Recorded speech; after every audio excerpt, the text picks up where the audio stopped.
বাড়িতে কখনো সখনো এরকম দিন আসে না, মনে হয় যে একদম রান্না করতে ভাল লাগছে না, কিন্তু বানাতেই হবে খাবার। তো তখন কিন্তু বাড়িতে পড়ে থাকা ভাত দিয়ে এরকম একটা রেসিপি কিন্তু চটজলদি বানিয়ে নিতে পারেন টিফিনের জন্য, অথবা বাড়িতে এমনিতে যদি একটুখানি জলখাবার খেতে ইচ্ছা করে ব্রেকফাস্ট বা তারপরে বিকালের সন্ধ্যার জলখাবারের জন্য, এরকম কিন্তু রেসিপি ঝটপট বানিয়ে নেওয়া যায়। তো বাড়িতে অ্যাভেলেবেল যে কোনো সবজি একটু কুচি কুচি করে কেটে নেবেন। তার মধ্যে আমি দিয়েছি একটু বিনস, একটু গাজর, একটু আলু।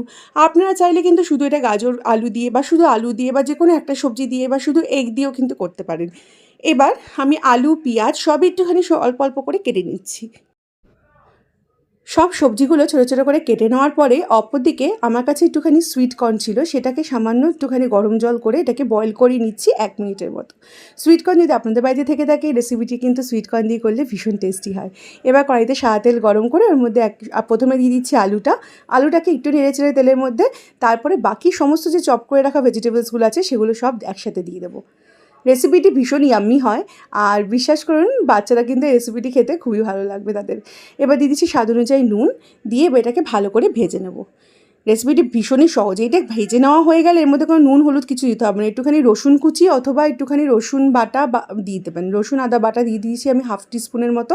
যদি রসুন আদা বাটতে ইচ্ছা না করে, জাস্ট রসুনটাকে কুচি করে কাটবেন, কেটের মধ্যে অ্যাড করে দেবেন। ব্যাস, তারপর একটু ভেজে নিয়ে ভাত অ্যাড করে দেবেন। বাড়িতে ভাত সবারই হয়, তো ওই ভাত 2 মুঠো 3 মুঠো যেটুকু ভাত মানে যেটুকু করবেন সেটুকু পরিমাণে ভাত অ্যাড করে দেবেন। ভাত অ্যাড করে এটাকে ভালো করে হাই ফ্লেমে ভাজবেন 1 থেকে 2 মিনিটের মতো। মোটামুটি ভালো করে ভাতের সাথে সবজিটা যখন মিশিয়ে যাবে, 1 মিনিট ভাজা হয়ে যাবে, তখন এর মধ্যে অ্যাড করে দেবেন একটু সামান্য চিলি ফ্লেক্স, একটু গোলমরিচের গুঁড়ো, স্বাদ অনুযায়ী নুন, একটু চিনি, একটু মিক্স হার্ব বা অরিগ্যানো, তারপরে একটু এলাচ গুঁড়ো বা একটু গরম মশলা গুঁড়ো, একটু যদি মনে হয় একটু এর মধ্যে সামান্য ঘিও দিতে পারেন। দিয়ে এবার সমস্ত মশলাগুলোর সাথে এই সবজিটাকে আর ভাতটাকে ভালো করে মিশিয়ে নিতে হবে। মিশিয়ে নেওয়ার পরে লাস্টে কী করবেন, এটাকে তারপরে এক সাইডে সরিয়ে রাখবেন, করে তারপর আরেকটা কড়াইতে একটুখানি ডিমের ভুর্জি বানিয়ে নেবেন সাদা তেলে। ডিমের ভুর্জিটা যখন বানাবেন, ডিমের ভুর্জির মধ্যে একটুখানি নুন আর গোলমরিচ দিয়ে দেবেন। দিয়ে ডিমটাকে ভালো করে একদম ঝুড়ো ঝুড়ো করে দেবেন, করে তারপর লাস্টে ডিমটার মধ্যে উপর দিয়ে মিশিয়ে দেবেন।